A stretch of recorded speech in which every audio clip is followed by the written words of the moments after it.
Welcome in my YouTube channel Mahatha classes. बच्चों यदि पहली बार आए हो तो सब्सक्राइब जरूर कर लेना, दोस्तों के साथ शेयर जरूर करना। कोई डाउट हो तो कमेंट बॉक्स में ज़रूर लिखना। तो बच्चों आज हम लोग बात करेंगे आपका एक्टिविटी 10.3 का। ठीक है, तो इसमें जो हम लोग है डिस्कस करेंगे बेसिकली इस एक्टिविटी में है बच्चों आपका जो हम लोग डिस्कस करना है heating effect of electric current का।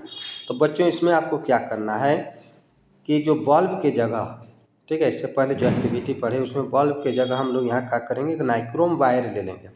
ठीक है, बिटवीन द नेल्स। तो बच्चों आपको ये नाइक्रोम वायर जो इलेक्ट्रिक हीटर होता है उसका फिलामेंट जो होता है वो नाइक्रोम वायर का बना होता है।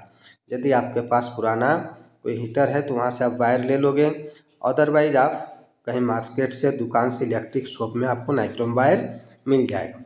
तो बच्चों ये हमारा सर्किट रहेगा, देख रहे हो। ठीक है, तो बच्चों देखो ये जो हमारा है बच्चों ये सेल है, यहाँ जोड़ दिया सेल का सिंबल, या सॉरी की का सिंबल है ये। ठीक है, ये हमारा सेल है। ये जो बड़ा टर्मिनल है लाइन इधर पॉजिटिव है, इधर छोटा वाला तरफ नेगेटिव है। और ये थर्माकोल पीस है आपका, थर्माकोल में दो, ठीक है, फिक्स कर देना है। ठीक है, और क्या करना है बच्चों, देखो ये जो नेल है दोनों नेल के बीच हम लोग ये नाइक्रोम वायर को ज्वाइंट कर दिए। आप सर्किट को ज्वाइंट कर दोगे and touch after some time, कुछ देर बाद आप इसको टच करोगे बच्चों, इसको ये वायर को, तो इट इज अपीयर हॉट, वो आपको गर्म लगेगा। ठीक है, गर्म हो जाता है। तो बच्चों देखो जो गर्म हो जाता है तो गर्म होने का रीज़न क्या है, तो इसी को हम लोग बच्चों क्या बोलते हैं, हीटिंग इफेक्ट ऑफ करंट बोलते हैं। ठीक है, ज़्यादा देर तक आप उसको टच नहीं करोगे। ठीक है, वायर को देखो, the wire get hot when an electric current passes through. ठीक है, this is the heating effect of electric current. कोई भी कंडक्टर्स होता है बच्चों वो हीट होता है इलेक्ट्रिक करंट पास होने से। अब वो हीट का अमाउंट है जो कुछ फैक्टर्स पर डिपेंड करता है। ठीक है, तो उसमें से एक डिपेंड होता है बच्चों रेसिस्टर, जो क्या करता है करंट को अपोज करता है। तो नाइक्रोम वायर ज़्यादा गर्म होता है, कारण इसका रेसिस्टेंस क्या होता है बच्चों, हाई होता है। ठीक है, अब देखो बच्चों, you might have seen an electric room heater और an electric heater use for cooking.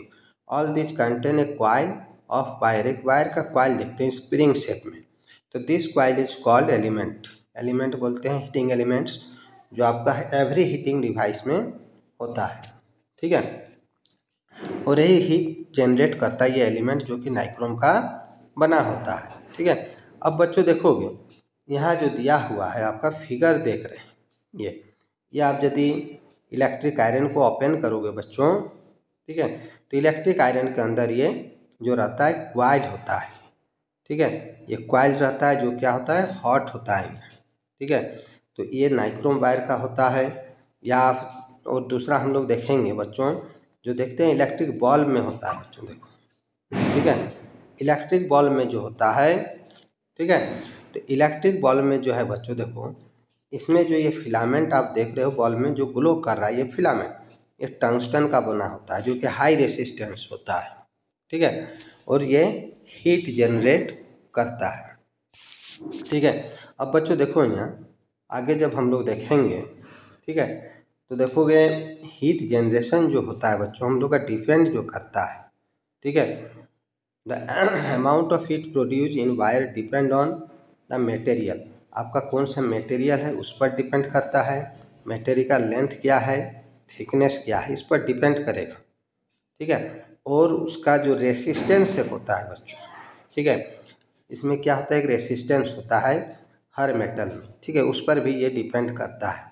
ठीक है, रेसिस्टेंस जो है बच्चों, रेसिस्टेंस मीन्स क्या होता है, to oppose to flow the current. ठीक है, रेसिस्टेंस का हो गया। अब बच्चों क्या है देखो, 10 for different requirement wire different materials and different length and thickness are use. तो सब में हम लोग अलग अलग थिकनेस अलग अलग लेंथ का वायर यूज करते हैं अपने ज़रूरत के अनुसार। मटेरियल भी अलग अलग होता है। ठीक है, लेकिन जो रेसिस्टेंस होगा बच्चों वो हाई होता है। 10 wire in making electric circuit do not normally become hot. इसलिए क्या होता है कि जो इलेक्ट्रिक सर्किट्स का आप देखते हैं वायर गर्म कम होता है। ठीक है, कम होने का रीज़न वहाँ क्या है बच्चों, देखोगे सबसे पहला, ठीक है, कि वो जो बना रहता है, आप देखते हैं कॉपर का रहता है, दूसरा एल्युमिनियम का होता है। तो इसका एकमात्र रीज़न क्या है बच्चों, ये सब चीज़ वायर में इसका रेसिस्टेंस जो होता है, ठीक है, क्या होता है, रेसिस्टेंस। ये रेसिस्टेंस जो है कम होता है, ठीक है, माने ये इलेक्ट्रिसिटी को फ्लो करने में अपोज नहीं करता है। वायर जो जितना ज़्यादा अपोज करेगा उतना ही ज़्यादा है वो जो रहेगा आपका हाई रेसिस्टेंस होगा, उतना ही ज़्यादा आपका वो जो है हीट जनरेट करता है, ठीक है। अब क्या है बच्चों, आगे हम लोग देखते हैं, ठीक है। तो यह है, अब यहाँ तक आज हम लोग कंप्लीट कर लिए बच्चों। वीडियो आपको कैसा लगा कमेंट्स ज़रूर करना, अपने दोस्तों के साथ शेयर ज़रूर करना।